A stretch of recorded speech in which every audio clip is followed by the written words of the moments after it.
Shalom, selamat malam Ibu Bapak, Saudara dan Saudari yang ada di rumah.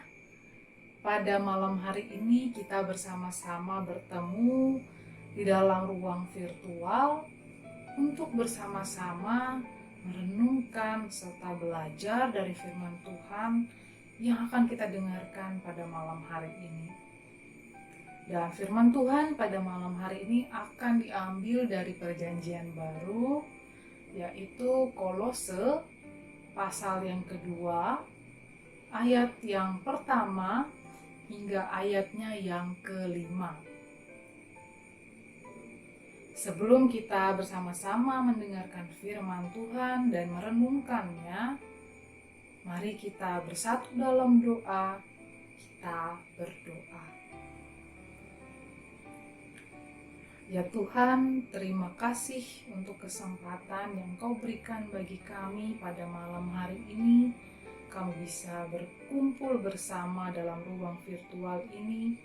Bersama-sama kami hendak mendengarkan serta merenungkan firman-Mu. Berilah kami ya Tuhan, Roh Kudus-Mu, supaya Roh Kudus membimbing serta menuntun kami, sehingga kami bisa memahami apa yang menjadi maksud Tuhan dalam perenungan kami malam hari ini. Terima kasih Tuhan Yesus. Di dalam nama-Mu kami berdoa. Amin. Nah, Ibu Bapak, Saudara dan Saudari yang ada di rumah, pada kali ini saya memilih tema jangan takut. Mungkin rasanya kita sudah sering sekali ya mendengar tema jangan takut ini. Takut atau khawatir sepertinya sudah menjadi bagian dalam hidup setiap orang. Rasanya hampir tidak mungkin ada orang yang tidak merasakan takut atau khawatir dalam hidupnya. Paling tidak dia merasakan rasa takut atau khawatir ini sekali dalam hidupnya. Dan tentunya rasa takut ini diikuti oleh berbagai macam alasan. Entah takut karena ruangan yang gelap, takut jika mendengar suara petir, dan masih banyak alasan yang lain. Misalnya seperti pada masa sekarang, yaitu dunia secara menyeluruh dilanda oleh sebuah pandemi, yaitu pandemi COVID-19 yang tidak terasa sudah ada bersama-sama dengan kita setahun lebih. Dan pandemi ini merupakan alasan yang sepertinya semua orang pernah rasakan. Takut kalau virus COVID-19 menyerang kita ataupun menyerang anggota keluarga kita.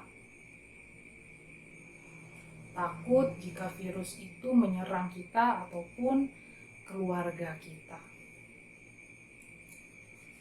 Nah, Ibu Bapak, Saudara-saudari yang ada di rumah, keadaan ini hampir mirip seperti yang dirasakan oleh Rasul Paulus. Rasul Paulus merasa takut dan khawatir. Tentu saja dia bisa merasakan takut dan khawatir karena dia juga manusia sama seperti kita.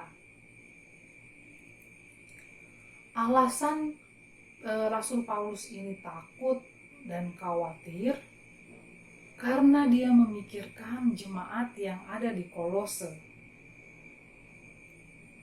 Nah, Rasul Paulus ini merasa takut jika jemaat di Kolose, anggota jemaat yang ada di Kolose, dipengaruhi oleh ajaran-ajaran yang lain.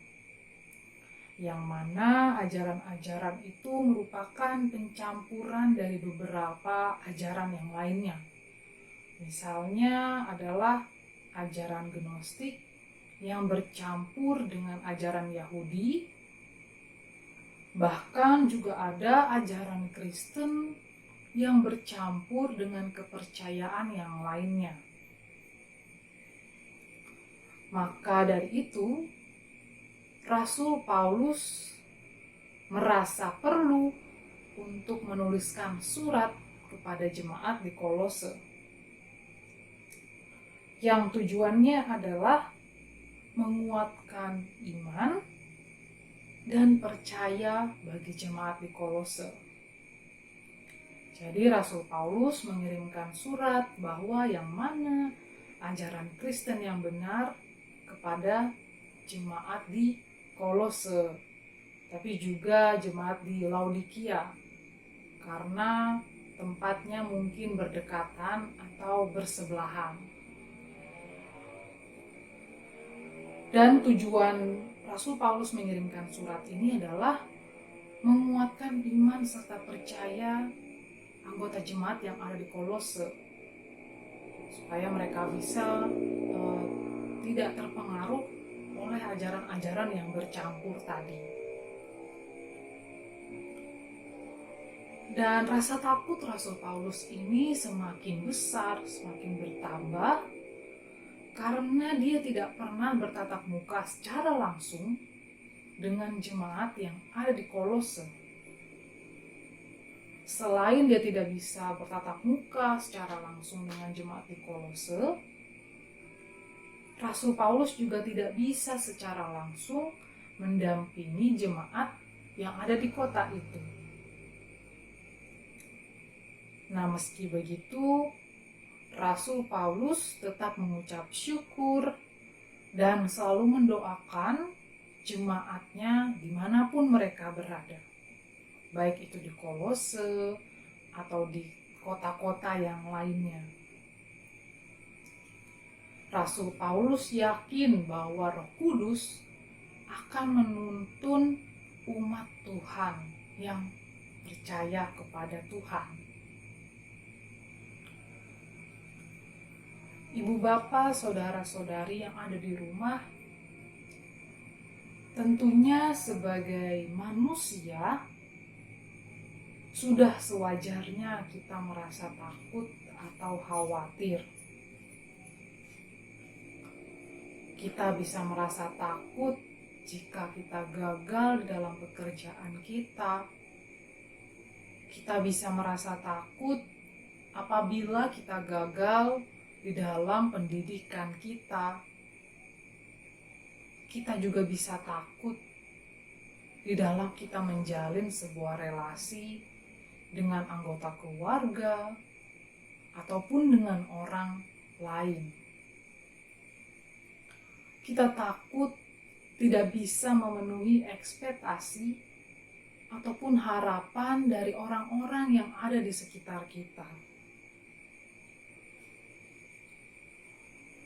Kita juga bisa merasakan khawatir apabila kita tidak bisa menemukan jalan keluar dari masalah yang sedang kita hadapi. Kita takut bahwa masalah semakin bertambah banyak dan tidak ada satupun masalah yang kita alami itu ada jalan keluarnya. Dan tentunya dengan berbagai macam alasan ketakutan yang lainnya. Tapi ibu bapak, saudara dan saudari yang ada di rumah, dengan mengingat serta membaca Alkitab pada hari ini, kita bisa meneladan Rasul Paulus. Rasul Paulus yakin dan ingat bahwa Tuhan tidak akan meninggalkan umatnya. Maka sudah selayaknya demikian halnya dengan Rasul Paulus yang yakin serta percaya bahwa Roh Kudus setia kepada umatnya. Kita pun juga yakin bahwa Roh Kudus hadir bersama-sama dengan kita. Tuhan dengan Roh Kudus-Nya akan memberikan kita hikmat dan pengetahuan untuk mengatasi rasa takut dan khawatir yang sedang kita alami. Amin. Nah, mari Ibu Bapak, Saudara dan Saudari yang ada di rumah, kita bersama-sama berdoa untuk merespon firman Tuhan yang telah kita dengar bersama-sama. Kita berdoa. Ya Bapa, terima kasih untuk firman-Mu yang boleh kami dengar. Terima kasih Engkau menyapa kami melalui renungan pada malam hari ini.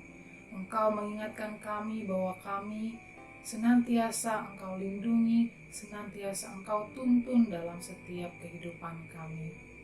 Mampukan kami ya Tuhan untuk selalu mengingat bahwa kasih setia Tuhan ada dalam hidup kami. Mampukan kami ya Tuhan untuk mengatasi setiap rasa takut dan khawatir yang kami alami pada saat ini. Terima kasih Tuhan Yesus. Di dalam nama-Mu kami telah berdoa dan mengucap syukur. Amin. Shalom.